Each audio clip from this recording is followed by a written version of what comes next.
Fallout is getting better and better because of mods. Did you know that we're about to get a new Fallout game? Because yes, in just a few months we're going to be getting one of Fallout's largest mods ever. But what may come as a surprise to many of you is this is not the only gigantic mod project on the way. He's talking about Fallout London, if you did not know. And Fallout London is going to be huge. It is Fallout 4 completely modded from the ground up. Its base map is bigger than the base game, plus FOD hardware. It's gonna be amazing. And it's centered about London, which means every time you kill a rat, it's gonna drop a shank. You're gonna be able to join multiple Muslim gangs. It's gonna be absolutely amazing. Just yesterday, we also got to see that modders are hard at work recreating old Fallout games as well, as we just got a brand new trailer for The Pit. Ooh. That same team that brought us the Point Lookout remake is back again. The Capital Wasteland project, aka the Fallout 3 remake mod team, is working to remake The Pit as well. And to be clear, this is a remake of the entire Pit DLC from Fallout 3, hours of new content. And they've made some... Dude, look at how much potential Bethesda games have when Bethesda doesn't do anything with them and just lets people with talent and skill actually do their thing. Can we get a situation where Bethesda just doesn't make Bethesda games and everyone else is allowed to make Bethesda games? This is clearly the correct way to go. This is so much better than Bethesda allowed to do Bethesda things. Microsoft, get rid of Bethesda. Pretty notable progress already. We just got a 1 minute long teaser and it looks absolutely amazing, a gigantic upgrade compared to how the pit looked in Fallout 3, but this is all connected to something even more special, as in less than 1 week from right now, on February 2nd and 3rd is C3, otherwise known as Community Creations Con. Several DLC-sized mods for Fallout 4, New Vegas, and even Skyrim are going to be here showcasing their progress. Ooh, I want to see the one for New Vegas, because again, New Vegas is the benchmark of gaming in a lot of senses. It is the best Bethesda game that Bethesda has never made. Again, there's parallels to everything good that Bethesda has made not being actually made by Bethesda. It's great. There's going to be a major presentation around the pit and even a 2-hour presentation from Fallout London. And some previous developers that worked at Bethesda will even be speaking here. I'll have links down below for any of you interested, and if you enjoy Bethesda modding even remotely, you should definitely tune into this one. And hey, if you want to learn more about all of that, get subscribed because I'll definitely be covering what is shown. But what I really want to focus on today is how we're getting a new Fallout game. Fallout London is slated to release on April 24th, 2024, and this is shaping up to be a complete new game-sized experience for Fallout 4. One of the features that gets me most excited for this project is weapons, as with Fallout London, this is an even larger consideration than most mods. Like you have 500 different varieties of knives. Starting from the classic yet fantastic British scourge that currently is plaguing the land, the butter knife. Oh yes. Ending to the not probably butter knife. It is gonna be wild. Of course, you want your new game-sized mod to feature custom weapons, but with Fallout London, it's also in London. We are crossing the Atlantic for the first time ever in Fallout, so the team behind this one is described wanting to have a largely distinct set of weapons available. They recently showed off the Viper Mark I. This is a real-world prototype weapon that was intended to be used as a one-handed machine pistol by those on motorcycles. So to accommodate this, it was built as a prototype bullpup weapon, and some of this unique... Yeah, this is why we don't let British design anything. You kind of understand why now, don't you? Will carry over into Fallout London. The default variant will only be able to be hip-fired without a proper aim-down sights. Fallout 3 fans rejoice. But there's also going to be another more conventional variant included with the mod. And if you are looking for more convention, they're also adding in things like the Webley 1913, and you can get a familiar Luger with a ton of different customization options if you want. So you can actually download both of those mods right now, but also some weapons that are far more powerful. We're going to have the iconic Lewis gun designed just for Fallout London. This one came out just earlier this year, and it'll complement the already released Bren gun we got a couple of years ago, because yes, this Lewis gun has... You see what I mean?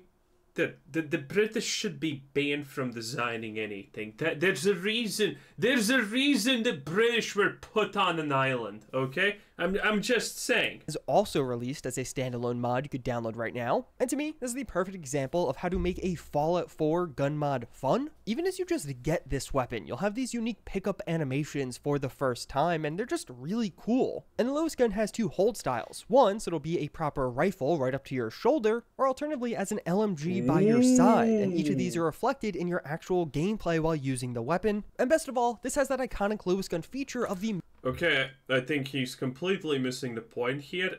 Yeah, look at this. Look at this right here. That's not your typical look at me, I'm British the gun. This is your look at me, I'm an actual cool thing the gun. That doesn't make sense that there's this part right here, the magazine or whatever it's supposed. Bruh, it's shooting plasma. Oh my lord. Oh, please. Please. And each of these are reflected in your actual gameplay while using the weapon. And best of all, this has that iconic Lewis gun feature of the magazine spinning on top as you fire, with its Fallout 4 implementation having its own suite of energy-themed weapon mods. And the goal of a distinct world with unique weapons doesn't just apply to handheld options, as Fallout London will also ship with a fully animated post-apocalyptic trebuchet for attacking your neighbors. Yeah, boys. So thankfully Fallout London will continue that combo of both serious but also suitably over-the-top weapon options. And this will also extend to some of the throwable options. So Bro, what do you mean? A trebuchet is not over the top. Well, it's literally over the top, if you know what I'm saying. But the trebuchets are not over the top weapons. They're functional weapons. Of things like mortars, grenades, and even mini nuke mousetraps, because of course you need that. And these are just a couple of the weapons I'm choosing to highlight. There of course are going to be way more included with the larger mod. Imagine how amazing it is gonna be that the first time you're playing this, you exit whatever British style pub because the story is probably you just wake up from a really big bender from last night and you have amnesia. That is gonna be the story of this, and then you just make it out of the pub, and the first thing that you have to do is survive the radioactive flock of seagulls trying to devour you. It's gonna be amazing. Also, if there are no radioactive seagulls and if they're not an absolute menace to society, I don't know about that, Chief. Including some cool returning features like unique uniques. So when you find a unique weapon in Fallout London, it'll actually have its own distinct skin and visual style compared to the typical variant. But one of the things I really liked about this mod thus far is how quirky so many of the weapons are. Many just feel odd or like they have their own unique identity, and they're adding quite a few of these, as right now the mod has 121 new weapons in total. Nice. And as they do this scroll past, notice how nearly all of these weapons are unique to London and not found in the Commonwealth. But even beyond just weapons, it's important for the world of London to feel distinct compared to the Commonwealth, and this is going to be an incredibly detailed world, including ladders. Ladders were brought into Fallout 4 a little while ago with a mod, but Fallout London is taking that mod and implementing it into the world space, so we're going to have naturally occurring and usable ladders all over. But of course, the world overall is going to be notable and distinct. London itself will have many of its iconic landmarks that have been recreated for this mod. You can visit places like Tower Bridge, which may or may not be filled with some enemies featuring a specific type of meat that they prefer, but also many of the other tourist hotspots. And the real guts... You're gonna be fighting the iconic London vegans. Oh! Is Stop Oil gonna be an opponent in this? Bro, do you think just Stop Oil is gonna be an opponent in this game? Yo, it's gonna be insane. Of London will be here as well. The team recently showcased just how many distinct districts they have recreated for this, and I gotta say, this looks incredible. So often with DLC-sized mods, you see world space work first, since it is one of the first things tackled. But with Fallout London, this just really looks like it is on a completely new level. We're seeing truly distinct environments that manage to not only capture their real-world... Dude, imagine telling your friends, so what you doing in Fallout London? I'm exploring Croydon! It's gonna be hilarious. Counterparts and represent those areas, but they also feel... Eastminster, Greenwich, Hackney, Islington. Oh, bro. No wonder everyone hates the British. It just makes sense when you look at their names, bro. Imagine being the guys who invented English and then everyone calls your English shit because it's, kind of just dumb. Oh, Lord. appropriately post-apocalyptic. And when you see all of this, keep in mind that the size of Fallout London's world space is giant. They describe it as being the size of Fallout 4's Commonwealth and Far Harbor combined. I have a feeling that exploring post-apocalyptic London is going to be a real treat for us, and hey, you could even build settlements too. But some of these unique change-ups will apply in more personal ways to the... I don't know, who cares about making settlements in a game like this, honestly? I mean, cool, I guess. Now, there's always someone who likes making settlements, but making settlements for me is just such a off activity that maybe you're forced to do for a quest time to time, and that's kind of literally it.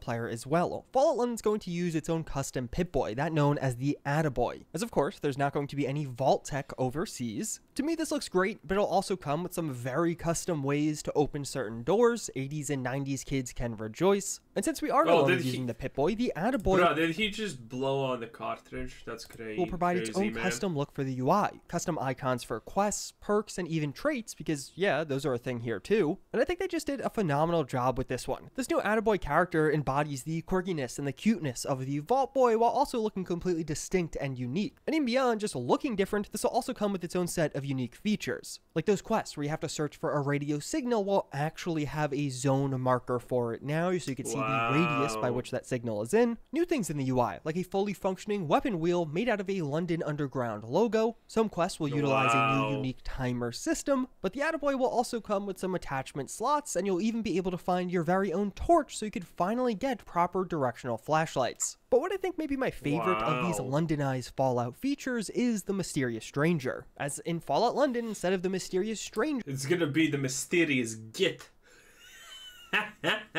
Or the Mysterious Gentleman. My lady! Oh my god. Dude, Fallout London is a great idea just from the fact that it's London. It's like a zoo. It's great. You're going to have a Bond-esque helper who will appear if you take this perk. Yo, what do you even mean? Although, interestingly enough, one of the biggest changes we'll see in the world with Fallout London is when it comes to transportation. There's going to be a plethora of new ways to get around, ranging from functional bicycles to cabs you could take, and funny enough, those are probably the two simplest of the options, because you'll also oh, hello, what the hell was that? I thought something logged. Huh, that was strange. Spend some of your time boating. It almost looks like this may be tied to certain quests in the game, but beyond all of that, we of course have seen a very prominent cover. By the way, that's ripped from Dishonored, right? That is 100% rippity-rooped from Dishonored. Bridge of the rideable metro with the London Underground, which is getting re-implemented to some degree with this mod. Both of these look amazing. Different types of transportation have always been a pain point for Fallout mods, but thus far, London's various implementations of these have looked phenomenal. And Fallout London's going to have a larger focus on RPG functionality compared to vanilla Fallout 4. Perks and traits are getting updated, so there's likely going to be some new perks here, as well as traits are added. But also things like skill checks will pop up in dialogue as a proper feature now, and there's going to be a ton of questing in Fallout London. The mod... Oh, I imagine finally a Fallout game where you can almost roleplay at least, you know? Where you get to ask more than yes and no questions. Holy Lord. Should they... I don't care that we haven't even played this yet, but there's no way in hell that this is worse than Starfield, right? So we are already winning big. Touts 55 main quests, 35 side quests, 25 faction quests, and even still 16 gang quests also. That is a ridiculous amount of questing content for a mod that you're going to download for free. These quests will range from odd jobs for some of the major players in London to deciding the fate of London overall. So you'll experience things like huge story-defining moments to even far more personalized stories around. I can't wait for the moment where we realize that the queen has been preserved in a jar. You know, she's a robot brain. Oh, man. And then you get to kill her. That would be amazing. Or maybe one of the main quests is investigate Prince Philip and his ties to the island. Oh, yeah. Not the British island. You know what I'm talking about. Bro, it will be great, okay? Around individuals. And even just this quest count alone makes Fallout London one of the biggest mods to ever come to a Fallout game. Not even just Fallout 4, Fallout games overall. Fallout London will also have 7 companions, including this adorable dog that you're going to be able to recruit, and a robot companion. I don't know what would I call this absolute genetic freak abomination of a dog. Cute though. I am very against all those. You know, that it's winter. You drive through the city and you see people with those small dogs that can't even breathe properly, smushed faces. I consider that animal cruelty. And they're just walking around in these jackets because they get too cold otherwise. It's just, nah, man, those aren't even dogs, boy. What do you mean? Companion will be here. And all in, they describe how this adds up to over 90,000 lines of dialogue, making Fallout London larger than Skyrim and actually about 1.5 times as large as Skyrim. You have one full Skyrim Nice. and then another half of Skyrim all included here. And again, a free download. But the things we've heard the most about story-wise when it comes to Fallout London are the variety of powerful and unique factions that are going to make up this world. Camelot and the Knights of the Round Table are back. This faction works to bring the country back to a democracy and actively fights against the currently ruling LOL, Britain ever being anything that a fascistic dystopia. LOL, my dude. Them bringing democracy back to Britain. Well, what are we gonna do? 2000 AD? What exactly is the time period of Britain being anything but a fascistic dictatorship? Like, come on. gentry. And of course, they're going to be using some iconic knight armor as well as some sharp swords. Yep. From someone who expects to bring back democracy to Britain, yeah, I would expect them to be brain damaged and try to use swords in the age of guns. Yeah, that seems about right. These are truly the Knights of the Round Table, and this incredible looking armor is even one you could download right now for yourself. And from what we've seen of their HQ, it truly looks like you're going to be transported back to medieval times instead of... Well, at least...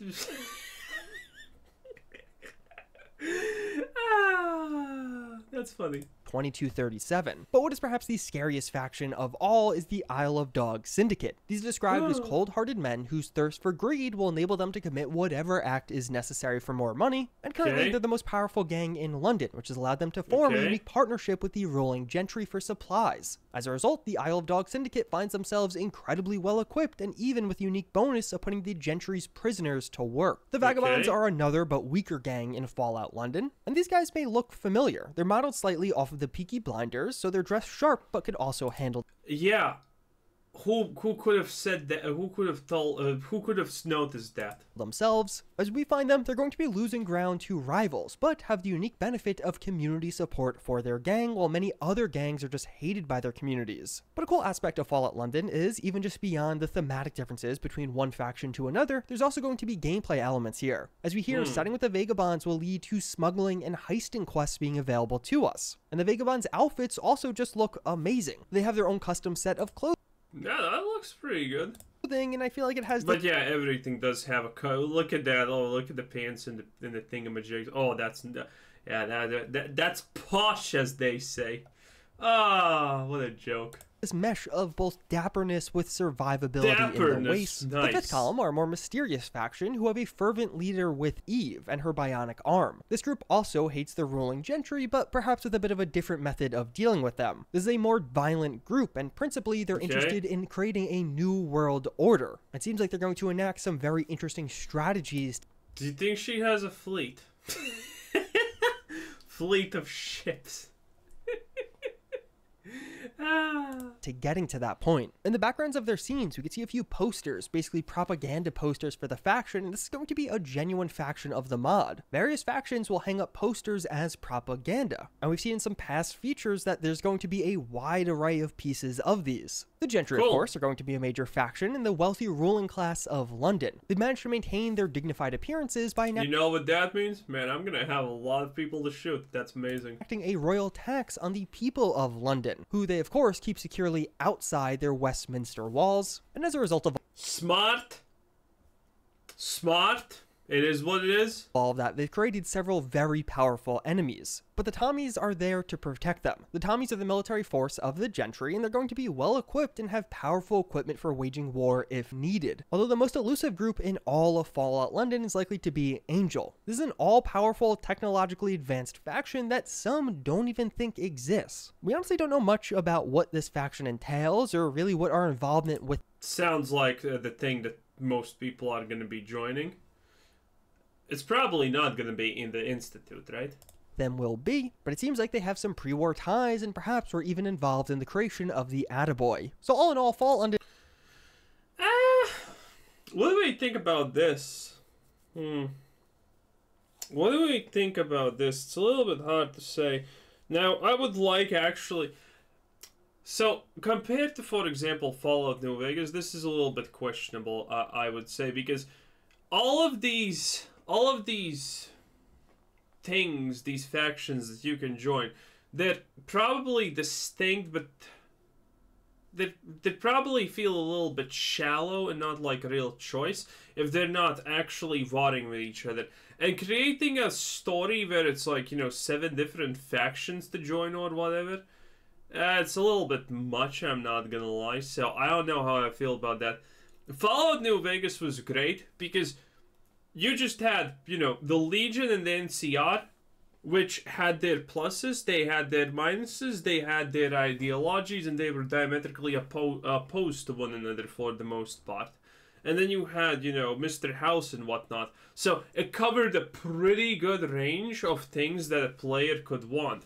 But here it's essentially like, do you want to be the rich guys, or do you want to join the not rich guys that want to kill other guys? It's like, the question is, are these factions distinct enough, or are they gonna seem bland? Because the gangs probably seem slightly bland.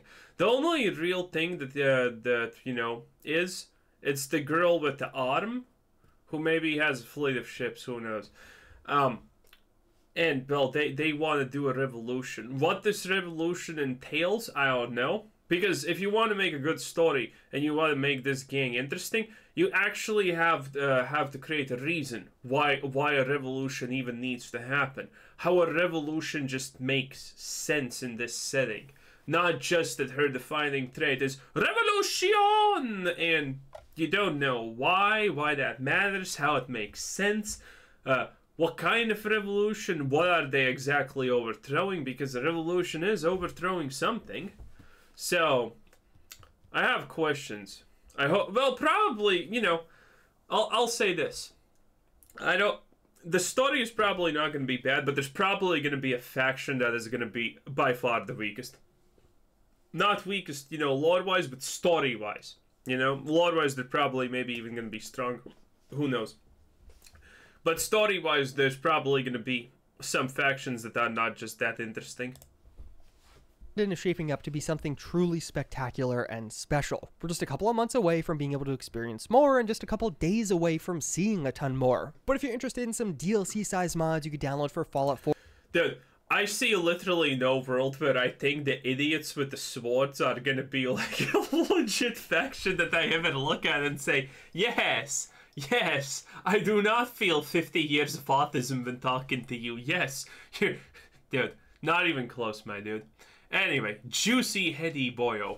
It is what it is, boys. Anyway, this was Quizzer Said. Thanks for watching. Subscribe if you haven't already, and have a nice day. Bye-bye.